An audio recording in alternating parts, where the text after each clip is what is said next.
सीता जी ने बनाया भोजन पर खाने कोई नहीं आया। बहुत ही सुंदर कथा। लंकापति रावण के वध के बाद जब अयोध्यापति प्रभु श्री राम की कीर्ति दूर दूर तक फैल रही थी और वह मर्यादा पुरुषोत्तम कहलाने लगे थे, तब एक दिन महादेव शिव की इच्छा भी मर्यादा पुरुषोत्तम श्री राम से मिलने की हुई। पार्वती जी को संग लेकर महादेव जी कैलाश पर्वत से उतरकर अयोध्या नगरी के रास्ते पर चल पड़े। भगवान शिव और मां पार्वती को अयोध्या आया देखकर श्री सीताराम जी बहुत खुश हुए। माता जानकी ने उनका उचित आदर सत्कार किया और स्वयं भोजन बनाने के लिए रसोई में चली गई। इस बीच भगवान शिव ने श्री राम जी से पूछा, आपके सेवक हनुमान जी दिखाई नहीं पड़ रहे हैं? श्री राम जी बोले, वे बगीचे में हैं। शिव जी ने श्री राम जी से बगीचे में जाने की अनुमति मांगी और पार्वती जी का हाथ थामकर बगीचे में आ गए। बगीचे की खूबसूरती देखकर उनका मन मोहित हो गया।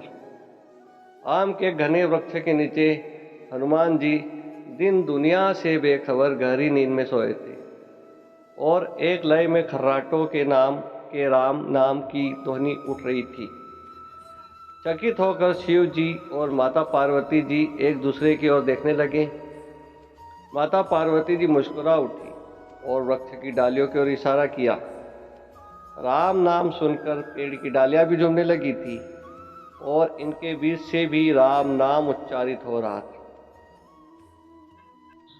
शिव जी इस राम नाम की धुन में मस्त मगन होकर खुद भी राम राम कहकर नाचने लगे। माता पार्वती जी ने भी अपने पति का अनुसरण किया और अपने कोमल पांव थिरकाने लगी।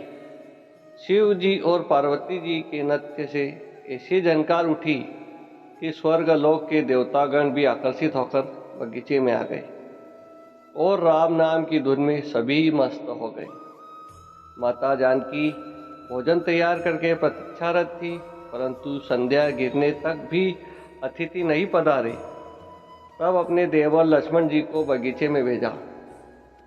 लक्ष्मण जी तो स्वयं को श्री राम का सेवक ही मानते थे, अतः बगीचे में आकर जब उन्होंने धरती पर स्वर्ग का नजारा देखा तो खुद भी राम नाम की धुन में झूम उठे।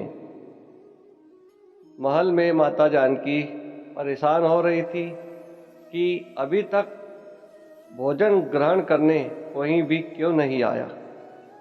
उन्होंने श्री राम जी से कहा, भोजन ठंडा हो रहा है, चलिए हम ही जाकर बगीचे में से सभी को ले आए। जब सीताराम जी बगीचे में गए तो वहाँ राम नाम की धूम मची हुई थी। हनुमान जी गहरी नींद में सोए हुए थे और उनके खर्राटों से अभी तक राम नाम निकल रहा था। श्री सिया राम भाव विह्वल हो उठे।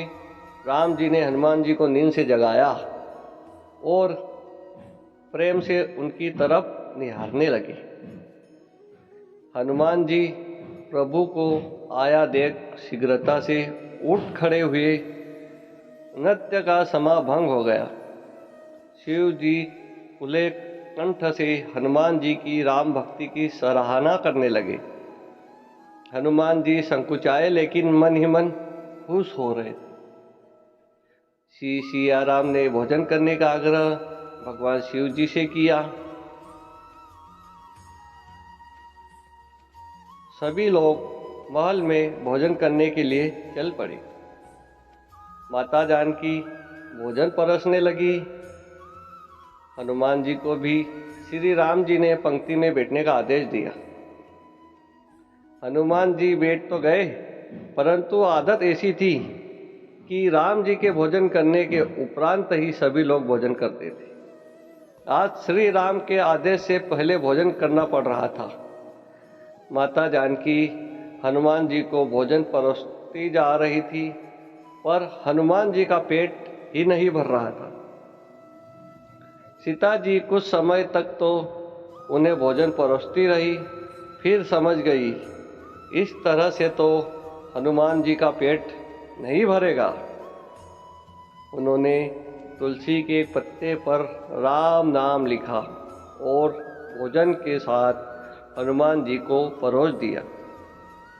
तुलसी पत्र खाते ही हनुमान जी को संतुष्टि मिली और वह भोजन खाकर उठ खड़े हुए।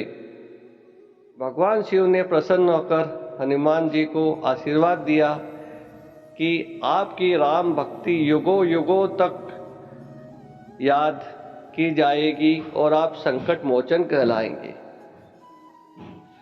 संकट कटे हरे मिटे सब पीरा, जो सुमिरे हनुमत बलबीरा। जय जय श्री राम, जय जय सीताराम। अगर आपको यह कथा अच्छी लगी हो तो चैनल को लाइक, शेयर और सब्सक्राइब जरूर करें। धन्यवाद।